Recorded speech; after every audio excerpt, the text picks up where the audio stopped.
अभी हिंदूवादी सरकार है जी। क्या मुसलमान भाइयों ने अपने धर्म के प्रति विश्वास कम किया है? नहीं। क्रिश्चियन भाइयों ने अपना विश्वास कम किया है? नहीं। क्यों नहीं किया? क्योंकि उनकी निष्ठा और उनकी जानकारी दोनों परफेक्ट है। बिल्कुल ये बात गुरु जी ने बिल्कुल सही बोली है। और हमारी जो निष्ठा है वो डामाडोल है। पता है उसका रीजन क्या है? उसका रीजन यही है कि हमारे धर्म में हम लोगों को हमारे धर्म की किताबें पढ़ाई ही नहीं जाती हैं। आज के ज़माने में मुझे नहीं लगता किसी बहुत कम घरों में रामायण रखी होगी। मैक्सिमम घर में आदमियों को रामायण तक की जानकारी नहीं है। और इसी वजह से ये जो है ना दूसरे रिलीजन के लोग हमारा ब्रेन वॉश करके चले जाते हैं। बिल्कुल सही बात है। जब वो क्रिश्चियन बने, जब वो मुस्लिम बने, तो उन्हें पता है कि मुझे बाइबल और कुरान पे बिलीव करना है, जी। सरकारों पे नहीं। जी। सरकारों पे तो सरकार आज ये हैं, कल वो हैं, परसों वो हैं। जी। मुसलमान भाइयों के 95 बच्चों को पता है कि कुरान में क्या लिखा है। ये बात सही है, क्योंकि अगर आप लोग मुस्लिम्स के घर जाते होंगे तो देखते होंगे कि उनके यहाँ हाफिज जी करके कोई आते हैं और वो उनको उर्दू पढ़ाते हैं, उनको कुरान की जानकारी देते हैं। और हमारे रिलीजन में क्या होता है, भैया आप सुबह सुबह बैग टांग के स्कूल चले जाइए, स्कूल में जो पढ़ाया है वो घर पे आके पढ़ लीजिए, वहीं पे पढ़ लीजिए।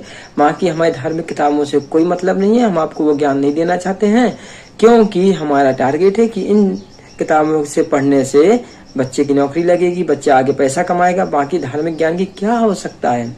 हिंदुओं का सोच यही हो गया है अब। जी। क्रिश्चियन भाइयों के 85-90% बच्चों को पता है कि उनकी बाइबल में क्या लिखा है। जी। लेकिन हमारे हिंदुओं को 99% हमारे बच्चों को छोड़ो, माँ बाप को नहीं पता गीता में क्या है, जी। नहीं पता रामायण में क्या है, जी। नहीं पता भागवत में क्या है, जी। और वेदों की तो बात ही छोड़ दो। जी। तो जब रामायण तक का ना पता हो, जी। और माँ बाप को ना पता हो, जी। और उनसे 4 क्वेश्चन कर लो, जी। तो वो हैं कर देंगे मुंह को, हैं आई डोंट नो। और जब उनके दूसरे अपोजिशन वाले लोग आते हैं, अपने धर्म की बात बताते हैं, अपने धर्म को कॉन्फिडेंशली उनके सामने प्रस्तुत करते हैं, तो वे जो हमारे बच्चे हैं वो नर्वस फील करते हैं, बिकॉज दे डोंट नो, सत्य वचन, they don't know anything about our religion. जी। तो वो क्या होता है कि वो अनकंफर्टेबल हो जाते हैं और वो उस मौके का फायदा उठाते हैं, फिर वो उन्हें पुशअप करते हैं और फिर वो उनके प्रेशर में आके वो धर्म कन्वर्ट कर देते हैं। जी। ये है सारा प्रोसेस। वो घटते चले जा रहे हैं और अदर रिलीजन की संख्या बढ़ती चली जा रही है। स्पेशली इस्लाम की जो संख्या है ना, पॉपुलेशन जो है ना, वो इंक्रीज होती चली जा रही है।